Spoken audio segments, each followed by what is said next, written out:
Welcome to part two of a recruiter's take to Huntr's Q1 report. I did a part one to this already, so if you want to check it out, I'll put a link in the description.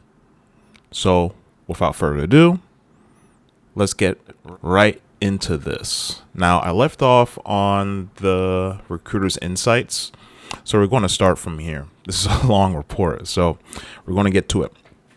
All right, so this is talking about the recruiter insights here when it comes to Huntr's tool. Okay, this report analyzed data from 3,455 tailored resumes created in Q1 of 2025. So this is fresh data here, people. Comparing those that led to self-reported interviews, about 1,608 against those that didn't. Ooh. That's a huge ratio gap right there. Huge ratio gap. 32,387. Success in the context defined as a resume that resulted in an interview as logged by users in our job tracking system, which is a really good system, by the way. While the actual number of the interviews is likely significantly higher than reported, as many users don't consistently log their interview status patterns and still provide valuable insights to effective resume characteristics. So when people go through the tracker for Huntr, because Huntr has a tracker they could check out, amongst a whole nother things, but they don't move it along in the sections, right? Because it's always good to keep track of what you're doing on the job hunt. That's how you're able to get metrics, understand what works, understand what doesn't work, and add what works to your resume and still continue forward. Most people don't do that, which is why most people don't, succeed on the hunt, because they don't track stuff. They just apply to anything, which is not good. So let's get into this data right here for the education section. Longer but concise education blurb.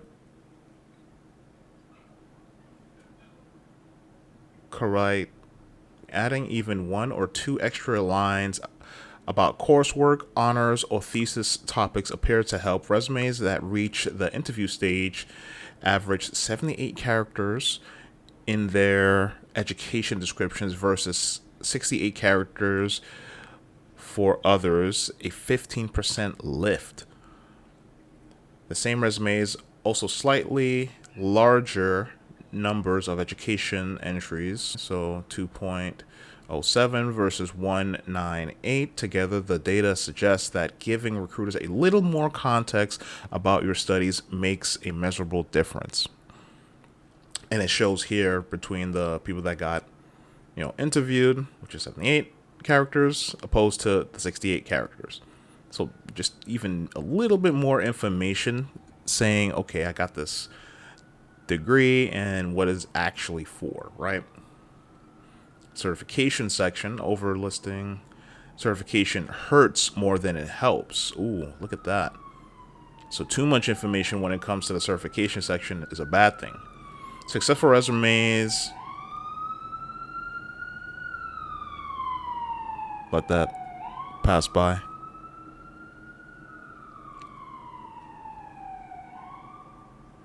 So successful resumes contain 17 fewer certifications on average. Wow. Stacking every badge you ever earned seemed to dilute the focus rather than impress, which is highly important. So what this is basically telling you is that make sure you put the right certifications and go for the right certifications that will help you in your career so you can stay within that range. Resumes that interviews listed 24 skills on average versus the 25.5 that did not. The small but consistent 5% reductions implies that trimming marginal or redundant skills can sharpen the message. Once again, it reflects what's put here on the certification. And quite honestly, it's true. If you put too much information, that's information overload. If you're applying to be, I made a resume for Mario.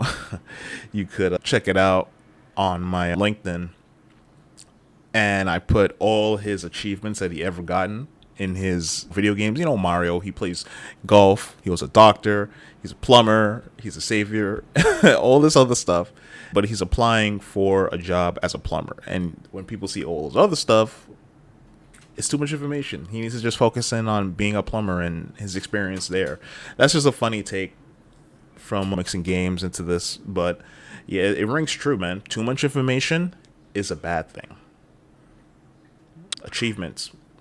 Fewer bullets, richer detail. The winning balance in work.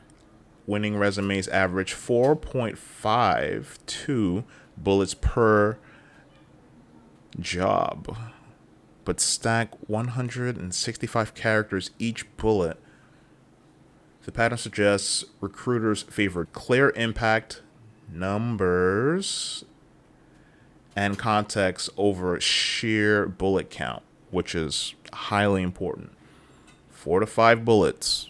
That's all you really, really need when you're putting your information in. I have a little bit with my last job that I was in. I had done a lot more things when it comes to the recruiting space, so it's a little bit more than that. But I can see how this is important. Depth versus bandwidth versus breadth. This is like such a small number, but it matters, man. Let's see what work experience has for us. More roles and longer cumulative experience align with interview success. Interviewed resumes list slightly more distinct roles. 4.81 versus the 4.69, and show a higher median tenure, suggesting that recruiters favors candidates with both breadth of positions and sustained experience. Yeah, it rings true, man. And that's the median too. Yeah, this is the thing that's getting kind of tricky, because what about entry-level positions? I know some of you are thinking about entry-level positions, and that's the thing that's really changing right now with the rise of AI. Entry-level positions are getting almost erased.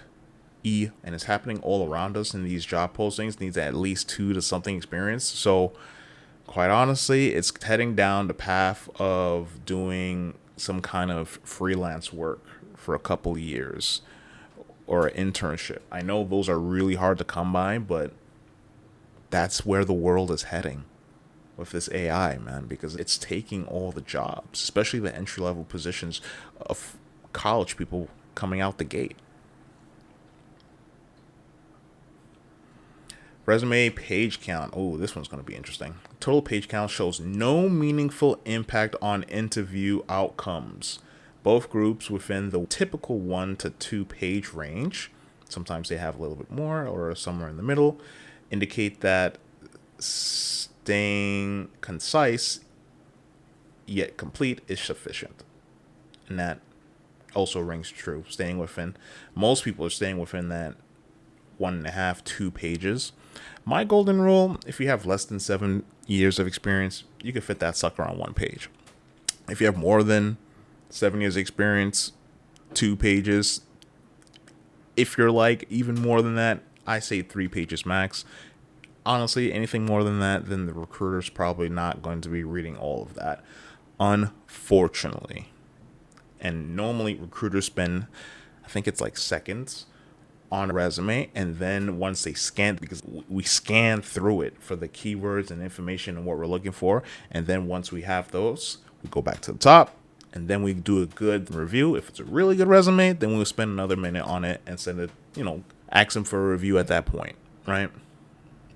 So yeah, make sure you have right information in there. Summary. Okay, interesting. I mean, you could have a summary in there. I would stick with, if you have a summary and changing like careers, that's good. You could still have a summary. I do it sometimes just to kind of test it, but oftentimes, you're make sure the summary is like a brief, like your main highlights in your career and how it pertains to the job. That's how I like to do the summary section. If you're like experienced, if you're new and stuff, you could talk about how you're, interested in position because you've taken a few courses and classes and done some internships around this, and this is the field that you want to be in, kind of thing. So make sure it's pertained to the mission, pertain to the specific job that you're applying to, and you add value to that company. It's important. Let's go on to projects. Shorter project descriptions help highlight core achievements, because I'm seeing on some of these resumes they have the projects and some of them don't even have links to the projects, which kind of sucks. It's good to put links to these projects, which is even helpful because you can't put all that on the on the page, especially for the project section. If you're like in UI artist or something like that, it's good to kind of tie that back into your portfolio for sure. So social links. Ooh, this one should be interesting. I knew that was going to be there, but let me see. Social links. I'm thinking about persona right now. My God. Perform specific social links and interview success. LinkedIn shows up the largest gap. Successful resumes feature its 64. Wow. 0.6 of the time versus the 60.6 times. While GitHub differs by only 0.1. Wow. Twitter. Wow. People put Twitter on there? Okay. That's like, okay. It's effectively zero in both groups. Okay. You see, like, it's, yeah. Why Twitter? LinkedIn is the spot. I know that's going to be the highest here. Definitely know that's going to be the highest there because that's how you connect with people and show your value. Even it's more of a landing page on there, and seeing what you do on there is so, oh God, it's so important. If you don't have LinkedIn, you're playing the job hunting game wrong. I say wrong. Contact information. Okay, cool. Contact details are table stakes and don't differentiate the success. Yeah, that's self-explanatory. Nearly all resumes list the email. Yeah, I mean, of course. How are they going to reach you? Here we go. Resume sections and length. Resume section popularity overall. LinkedIn is the top, but location differs. The new resume standard is digital. Ooh, what's this? Our analysis looked at 15,293 Huntr users who create a base resume between January 1st and March 31st, 2025, by checking whether each resume contained text in key fields. We measure how many job seekers actually complete each section. Contact details are core. Content dominate. More than 90% include work experience and education, while 94% supply an email address, optional, or portfolio style sections trail far behind. Just 26% and projects, and barely 11% list a GitHub profile, suggesting most users focus on essentials first and showcase extras only if they truly feel relevant, which, it makes sense. Only put the information that is relevant for the job. And this is their breakdown here. Wow, less than 9% has like links. Like, I'm still surprised people put Twitter. Maybe some kind of writer or something, like a few writers that do that on Twitter or something like that. But GitHub, yeah, put your portfolio and stuff on there. Volunteer experience, yep. Certifications, projects, 25. LinkedIn at a cool 48. Summary section, skills, yep.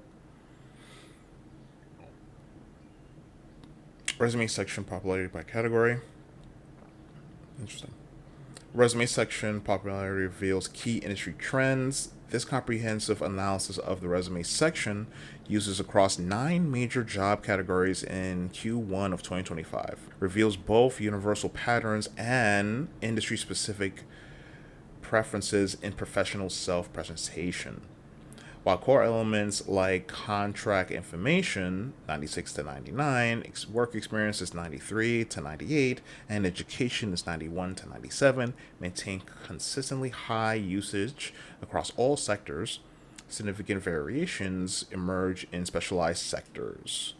Technical fields prioritize projects, which really makes sense because they want to see you work if you're doing something super technical. 53 to 57, and GitHub profiles is 25 to 33%. Information security professionals emphasize certifications, which is super true, like AWS and things like that. So I could see how that could be really important. And creative and design candidates promptly feature portfolio links. 51%. Wow. And what the other 49% is doing if they're not linking to their portfolio?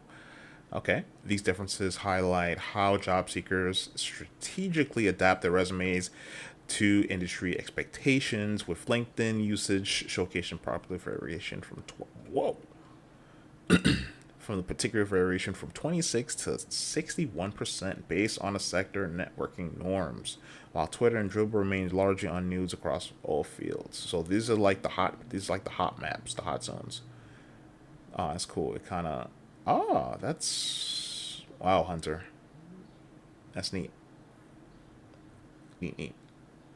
So Dribble, I don't even know what Dribble is. If you know what Dribble is, comment below and educate me. Like, my goodness.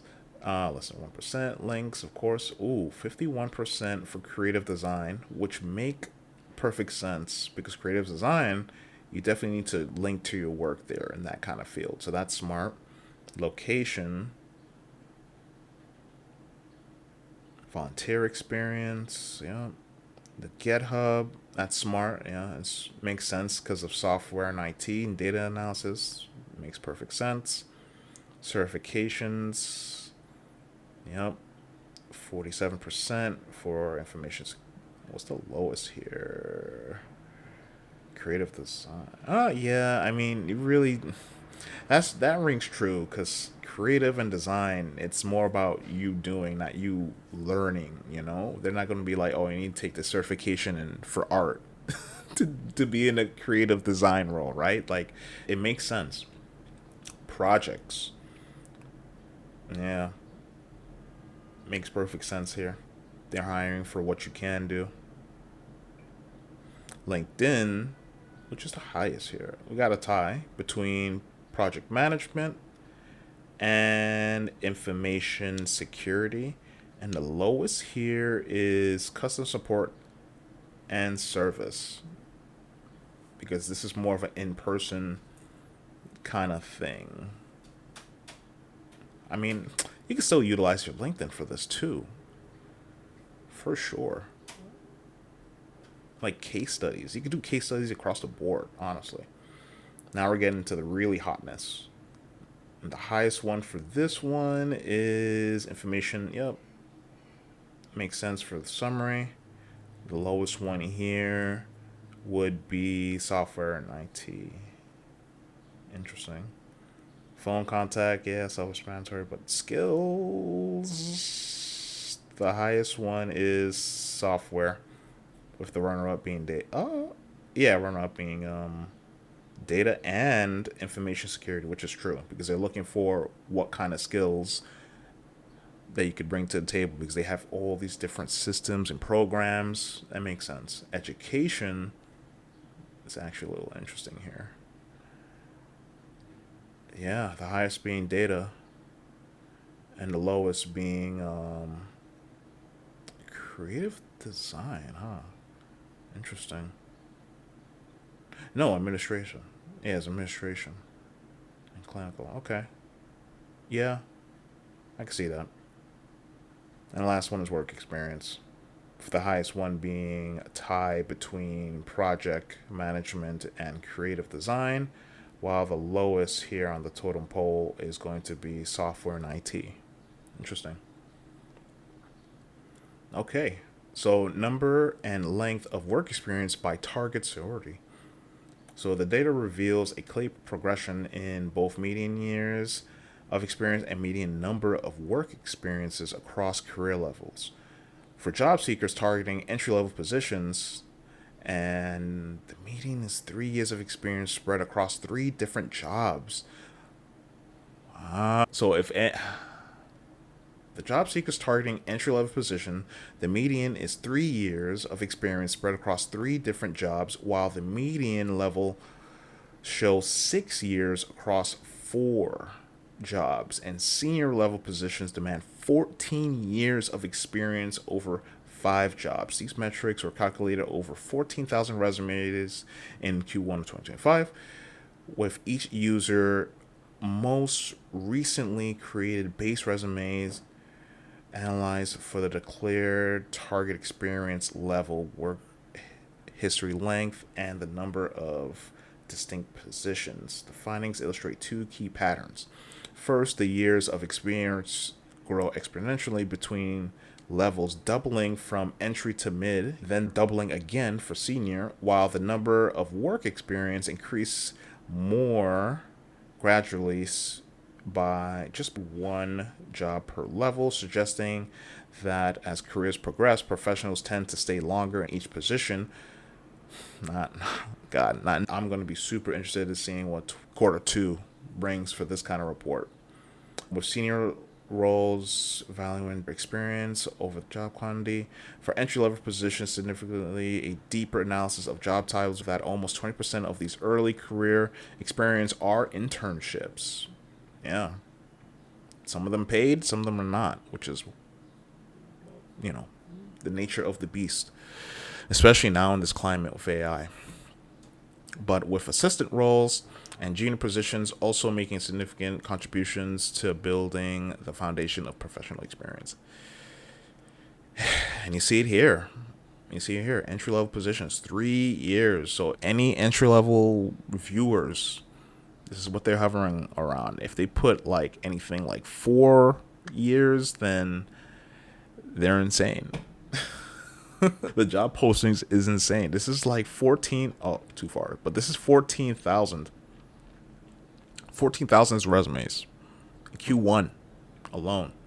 And mid-level, yeah, that makes sense. Like 6 years.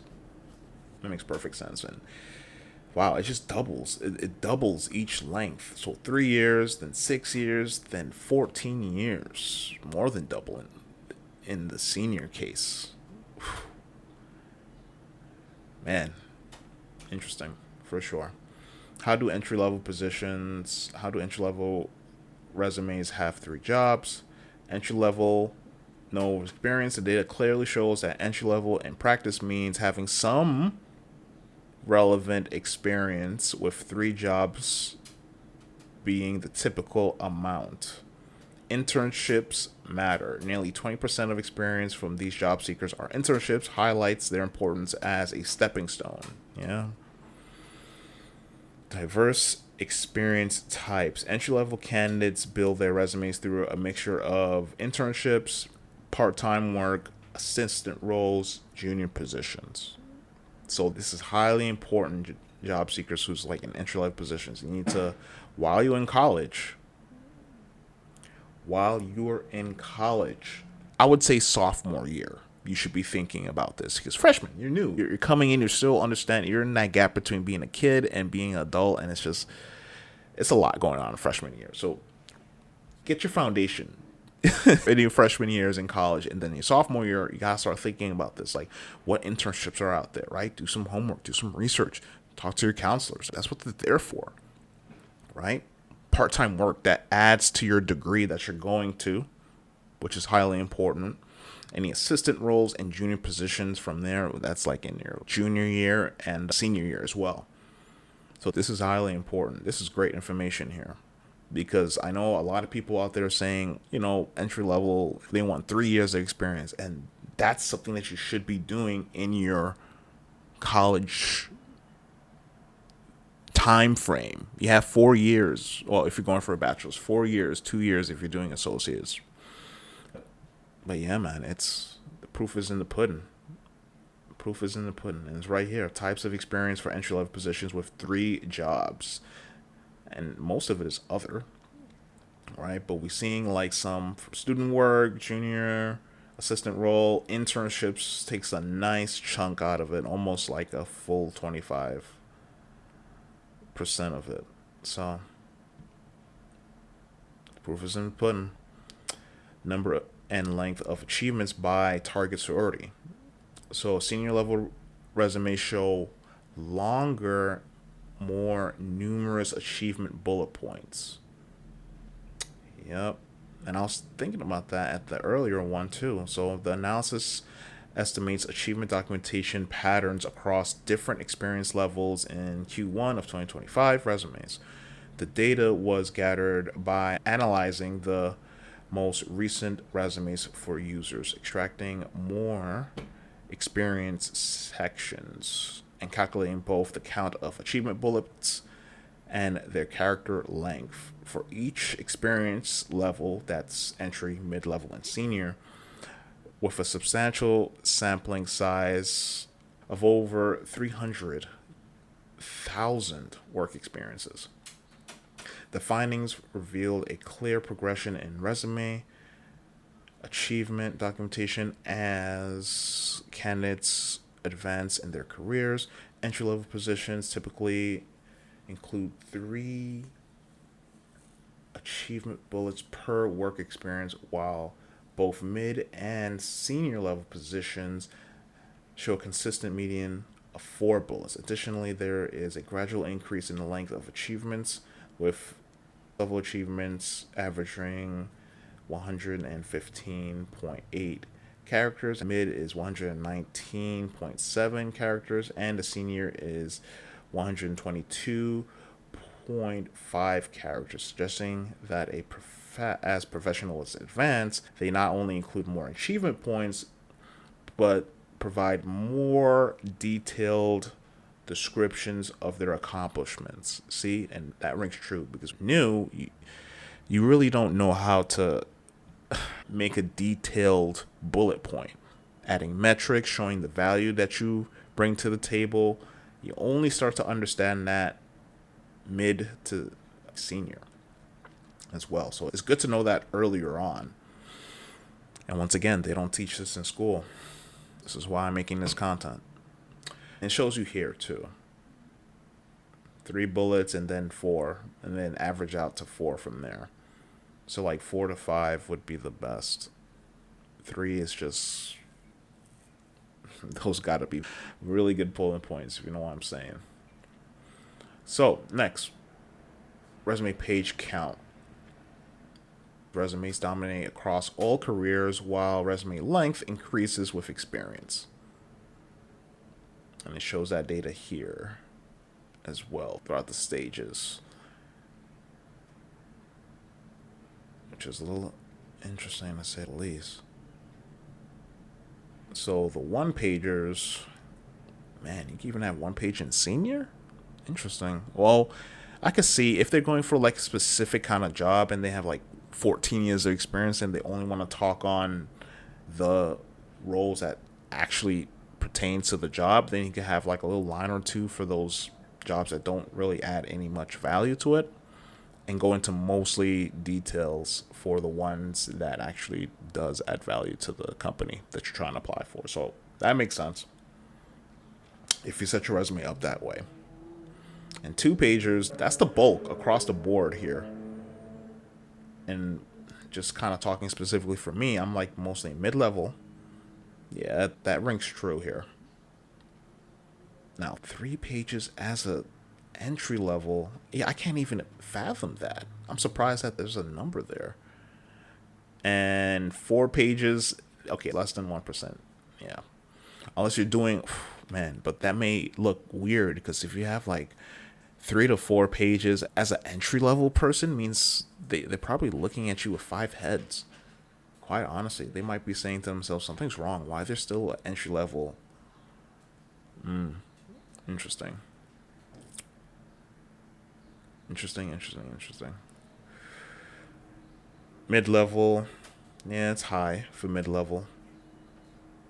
But you might be doing a lot of positions there. That rings true. Yeah, the percentages get super low once you get to 4 pages. So 2 to 3 pages. And plus we have wow, 3 people, 4+ pages throughout all those people that send in those resumes in and do their thing through Huntr. Only 3 of those people.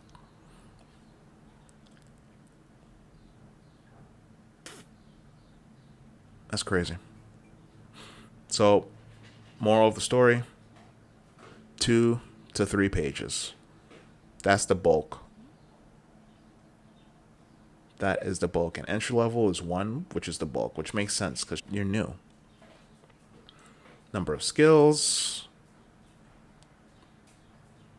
Most resumes include between 11 to 26 skills, with the mean being 17. So that makes sense here.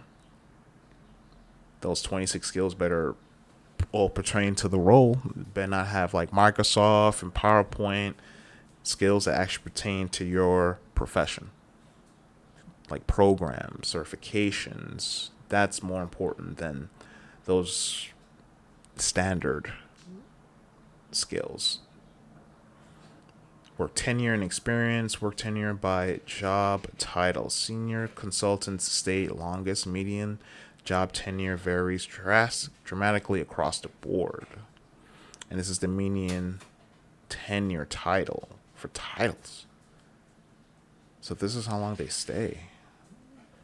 The analysis examined median job tenure across different professional roles based on the resume data analogy. Includes the analyzed work entries, user calculating tenure in months of each position, and includes only job titles with only 50 unique users to ensure statistically reliability. The data represents actual work. Okay. Wow. So only 1.4 years for an intern? Interesting. Yeah, like normally interns are like 2 years. Research intern 2 years. So I'm surprised. It's like, I guess it didn't last that long, like a year and a half. Okay, well, yeah, I could, depending on the project and the company, that this makes sense, right? Research assistant, 2.6 years. Teaching assistant, 3.1 years. So consultants stay longer.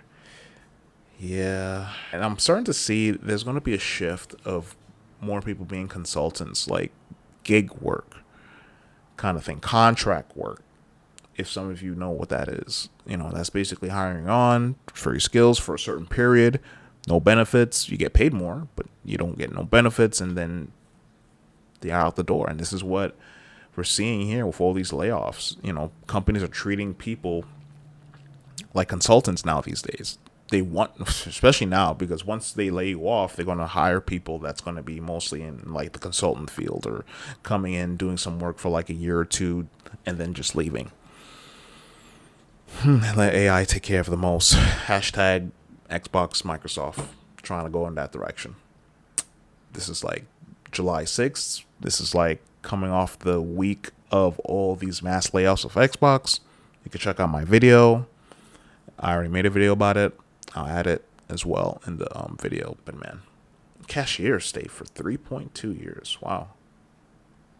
Not seeing any. Where's the HR? Where's the talent acquisition? Where's recruitment? Not here. Okay, so total experience by target. Title: job seekers targeting C-suite roles have 20 plus years of experience on their resume. 20? The chart presents the median years of total work experience found in resumes targeting specific job titles based on data collection for over 40,000 job seeker resumes in 2024 to 2025. The analysis examines each resume combined work history, calculating the total years of experience across all positions and grouping by the job title the resume is targeting. For users with multiple resumes targeting the same role, Only their maximum experience value was counted to avoid duplication, which is smart.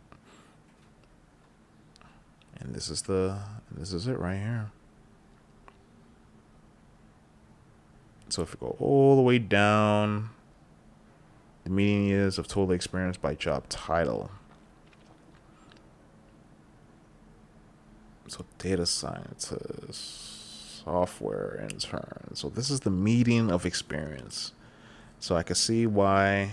Let me see. These interns here. I think it stops internship. I think it starts at the 3. You see, internship. 3.13 years. 3 years. Finance intern, 2.75. Intern, 2.75. 2.8. 2 years. See, look, so all these interns have a year to 3 years of experience based off of 40,000 job seekers. So this rings true for why you're seeing roles that you need at least 3 years of experience. And once again, you should got to be thinking about this stuff as a sophomore. And then after that kind of goes into, the regular jobs. Actually, I want to see what research. Let me see. Where's research assistant? 4 years. Okay, that's good. That's not bad. Man. Let's see. Probably don't have any. Oh, UX designer. Let's see what this one's at. This one's probably almost 7 years. 6.5 years. Wow. And resource associate, which is 6.7. Okay. They have UI. Oh no, different. They're the same. Honestly. Man, this could get really gnarly for data purposes, but recruiter. I was looking for this one too. Recruiter, 9.33 years. But this is for targeting C-suite roles? Okay. Education in resume.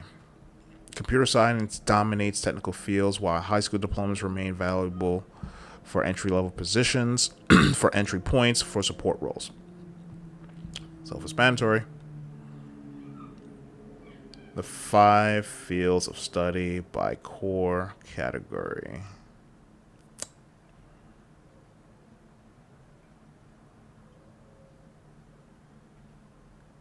Field study.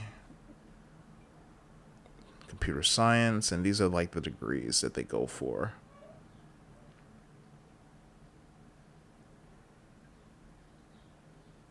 Skills and resumes. Python dominates tech resume skills in 2025, while specialized tools define industry-specific expertise. Yeah, I mean, this makes sense. It rules the software engineering. If you don't have Python, they're probably not even looking at your resume at that point. So if you're out there in software engineering and don't know Python, you need to know it. For sure. And these are the other ones when it comes to software and IT. JavaScript is a close second, and then Git second, and then SQL is a fourth. These other ones, and the thing that's kind of scary is because AI will honestly take most of this up. Maybe, heck, even Python. So every time when they say, back in the day when they were like, hey, just be a coder. Do code, learn code. Now we're here with AI. Totally different ball game. Same thing goes for data analytics. Excel is nice, but AI is taking most of this stuff up. Now, creative also taking it up too. That's a huge gap from Figma to wireframing. Adobe Suite and prototyping. Wow. That's a huge gap. Huge gap. But once again, these companies will use AI to take most of this stuff up. So you gotta learn, honestly, all of this and how to utilize the AI most importantly. And this is like project managers. Scrum is not as important. That's kind of interesting. How Scrum is not as important as Jira. I'm not in project management, so comment below. What's the real difference between Jira and Scrum? Because I thought Scrum was a huge deal in project management, but I guess not. Agile's up there for sure, but man, Scrum, it's just so low. Google Analytics makes sense. You need to, of course, you need to learn Google. Canva, SEO. I think SEO is becoming like the dodo, especially with like count how many times I say AI in this one, but considering how AI is going with things, it's becoming the way of the dodo. WordPress, I mean this AI that can make a web page in like minutes. So this new data that's coming out, I challenge the team to really think about AI and see how it's affecting these numbers too. And this one's for business. Salesforce, most important, cold calling. That's a skill. I mean, I can see it as a skill. I feel like that's second nature, but my profession makes it easy. Time management, highly important. That's true. Microsoft Office is a duh. Lead generation, business development, yeah. Problem solving, yep. And this is for security. Yeah, administration roles, of course. Time management is like a huge skill for that. Office is huge skill, but once again, AI will just almost completely take over this whole thing. Most of these things. Customer service for customer service role, of course. Time management, close second, of course. And we're just going through all of them real quickly here.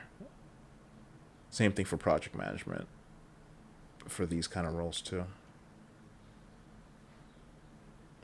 Okay, so top growing skill prevalence in resumes by title job, by target job title.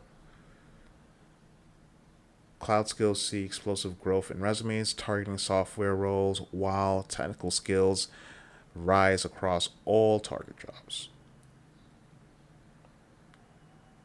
The report analyzed skills growth in resumes targeting different job categories during Q1 2025. The data compares the percentage of resumes monitoring each skill between early Q1 and late Q1, with the growth rate showing the relative increase of. So basically, these are the top growing skills in the resumes based off of category. So Figma, once again, project management.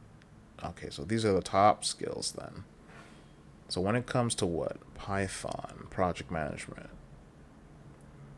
So if anything software, you need to know these skills. These skills have to be in your resume. You have to know them. And then runner up is these here.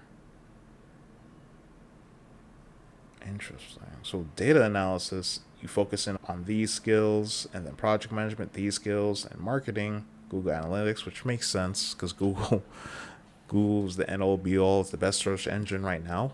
Close second is YouTube, which is also part of Google. And then Salesforce for sales. Okay, makes sense.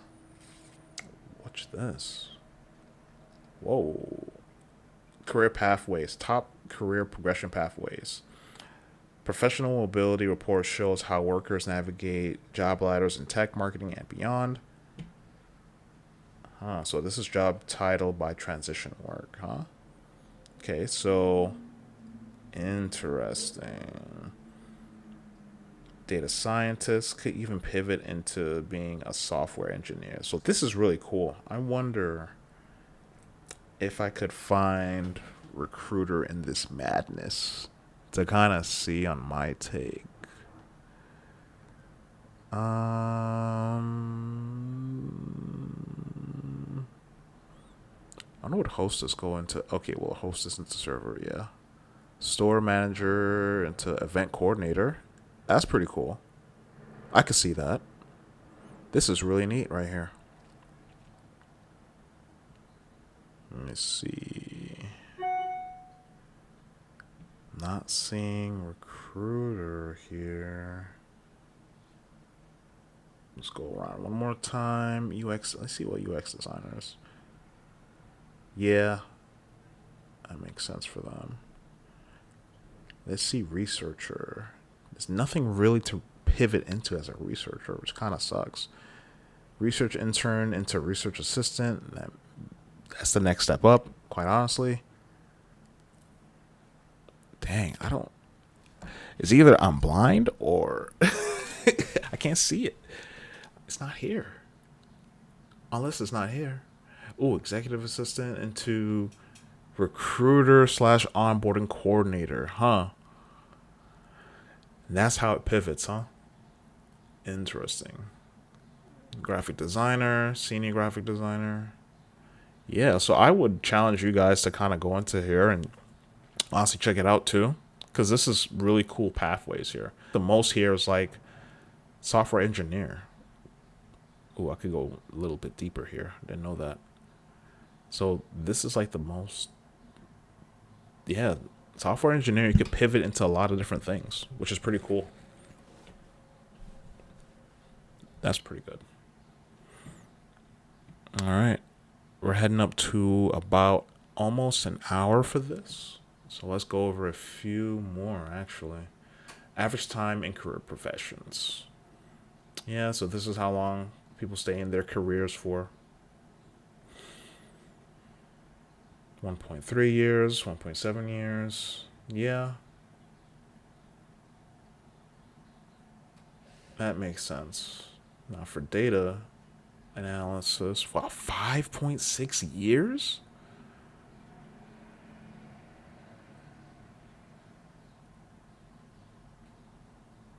Okay. 3 months? Really? As an intern? Okay. Pretty fast. Sales, half a year, yeah. Until a year. Yeah. It's not that long for business. Like, that's kind of average. Product. Yeah. I can see that as well for project management. Graphic designer, 2 years. Yeah. Same thing. Wow, only a year though. Year point one for project. That's a good turnaround time. That's pretty good. Ooh, salary spiral. Hiring data from the Q1 2025 shows that employees are offering their richest compensation packages to executive level tech leaders. Oh boy. Oh boy. This is like the Phil Spencers and the Satya Nadellas and the Matt Booties, and I'm just thinking about Xbox right now since it's so fresh in the mind. But man, Chief Information Officer, yeah, quarter, yep, and it rings true in today's world. So I wonder if I could find finance, architect, sales, data management. Yeah. Executive engineering. Yeah. VP. Yeah. Makes sense. Makes sense. Salaries by education requirements. Top paying degrees.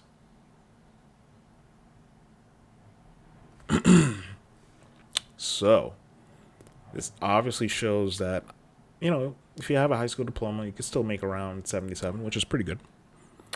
Pretty good if you know how to budget your monies, of course. But Wow, not. Do you see this? There's not even much of a difference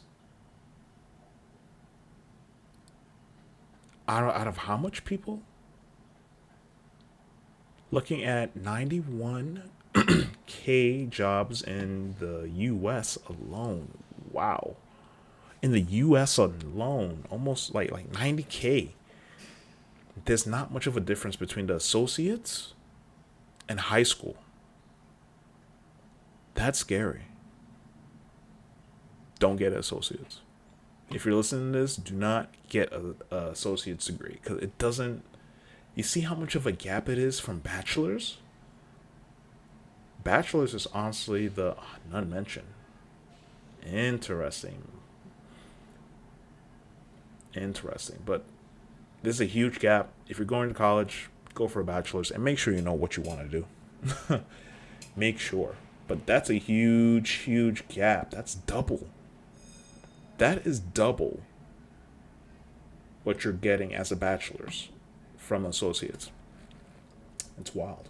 And the none mentioned, that means they didn't get a degree at all, and they basically have to, they get more from what you're getting for bachelor's. So this is like, honestly, telling me that, hey, you don't need to go to college, which is perfectly true. But me being a millennial in the, I was programmed to think, hey, you have to go to school to get a bachelor's, to get a good job, to get a house. Yeah, that was drilled into me and many others in my, but you could make it out here without a degree, but you need to know exactly what you want to do and the pathways to do it.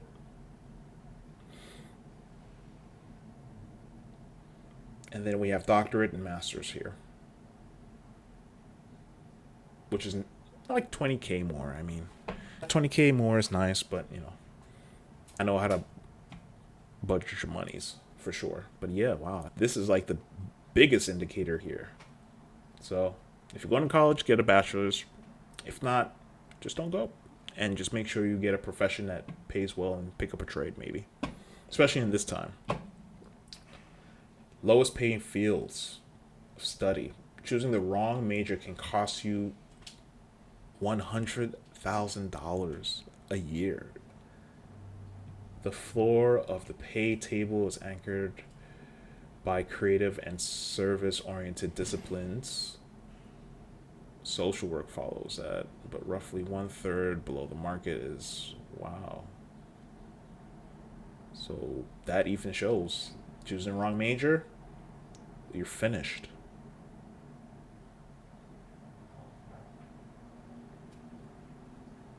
Social sciences. Top earning fields of study. STEM fields continue to command the biggest paychecks. Robotics. Oh boy. It's coming.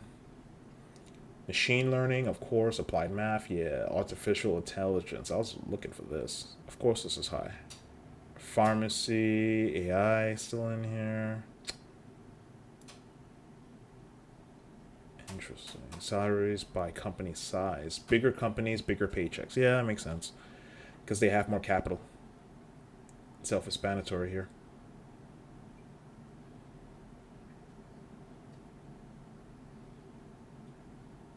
Yeah. Salaries by location. Interesting. So New York, which is where I'm from, third largest, makes sense. California, oh, we're close second. Well, yeah, to Washington. Wow, Washington pays. Yeah, that's interesting. They don't have any state tax, right? Alaska, and the lowest being Maryland. But maybe the cost of living in these places are probably a lot less. I know Alaska is not because that yeah, it's very expensive. That Colorado, Arkansas. Wow, that's pretty good. Salary transparency and job postings, most transparent states. Washington leads in salary. Okay, well, and this is good because you need to know, what are you getting paid? They gotta have that salary information on there, and Washington leads. That's good because it's actually law for some of these states. I know in New York you have to put it there. I'm surprised that this is even at the 70s, honestly. I thought it would be in the 80s at least. But wow, as you could see here, most of these places are not putting the salary information on there, and that's not good because it wastes time. So be careful, job seeker. If it doesn't have a salary on it, do not apply. Washington tops the charts at 92% disclosure and 10% points ahead of Oregon, while most the southern and mid-Atlantic hover over the 60% mark. Salaries by skill requirements. Skills with the highest salary premium. Jeez. 30 skills with the highest. Wow. That's a massive lead here.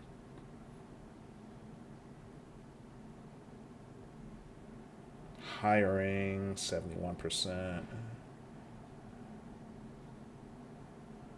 IT strategy, engineer, legal advice, yeah, that makes sense. Strategic vision, partnership building. Top paying program languages, Python, 167K. Swift. What's Swift? Go, Rust. Man, this is like a total different area for me, but these are the top ones if you want to get paid more based off Q1 of 2025 if you're in programming. The top paying design tools. Yeah. Whoa. Okay, that's new to me. Adobe is like smack down in the middle for both of them. Whoa, 3 of them, 4 of them, 5 of them. Man. The whole suite's here. And Canva's like, okay, yeah. Yeah, it makes sense. If I had a choice between Canva and Adobe, I'll learn Adobe here. And Figma and stuff. But once again, I think AI knows how to do like most of this, almost all of this. This year is going to be quite interesting, 2025. Salaries by companies. Of course, Netflix pays more. Apple, close to Figma. Airbnb, Stripe, TikTok. I'm surprised it's here. You got education requirements here. I think we could end it here for the education requirements for this part of the report. As you can see, it's a huge report, so I expect probably 1 or maybe 2 more videos to finish this one on out, and then we'll just do the 2025 one for Q2 and see how that goes. But if you like this, check out my first original video talking about the first half of this, and subscribe for more job hunting tips and tricks with a video game spin to it. I'm Dylan Digital, and I'll see you in the next level.